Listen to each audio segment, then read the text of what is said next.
All right, Seth. So one thing I noticed, you're into hunting and fishing. Oh yeah.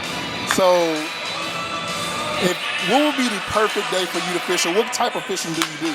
Honestly, I do a lot of steelhead fishing in the wintertime. And I mean, you can fish for them in the summer, but obviously, I'm not around for it. But to me, I mean, winter steelhead fishing is one of the more frustrating, one of the more difficult type of steelhead fishing you can do. And I spay cast with a fly rod, so that makes my odds even harder. And I think that's why I like it so much, is because, it takes a lot of time, a lot of effort, and tying my own flies. So it's just a meticulous thing, and it's one of those things that requires you to kind of be perfect on every cast in order to give yourself the best chance. So I think that's why I'm kind of drawn to it that way. Okay, cool. So I do got to ask you a question about MLB the Show, the video game. Yeah, absolutely. So seeing yourself on a video game and how realistic it looks, what do you think about it? Oh, I mean, it's awesome, man. I mean, you're all growing up, you're always creating yourself and you're creating players, and so to see you on there, it's humbling. It's pretty cool, and something you always hoping and dreaming would happen. So it's a pretty incredible experience. All right, so if you could be on any other video game, not named MLB the Show, and let's just say they take Seth Brown and they make you a character for Call of Duty, Grand Theft Auto. It would 100% be Call of Duty. Call of Duty. Call of Duty Warzone. 100%.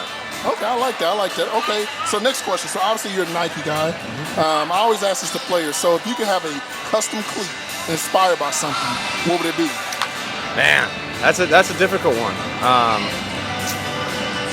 I don't even know. It's never thought about doing custom cleats, so I'd have to think about it, honestly. Okay. So growing up, who were some favorite players that you may have looked up to or idolized?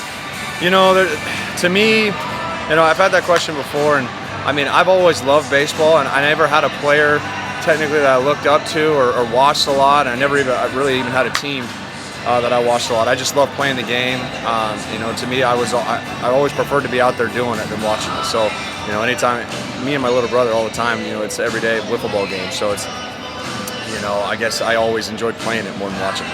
Okay, last question. So with today in baseball, obviously, players are now able to, promote themselves and get on social media. What do you think about that? Because I know in the past it was not so much, but now guys will be able to express themselves more, maybe show their more personal side. Obviously, you being into hunting and fishing and seeing different things like that. What do you think about that? I mean, I think it's awesome. It gives the fans a chance to get to know their players that they look up to and their favorite players at a personal level. And, it's a fantastic tool in my opinion. It's awesome for me to be able to, even me personally, it's awesome to go on there and look at some of the other players around the league, and it's just I think it's an awesome tool to be able to use.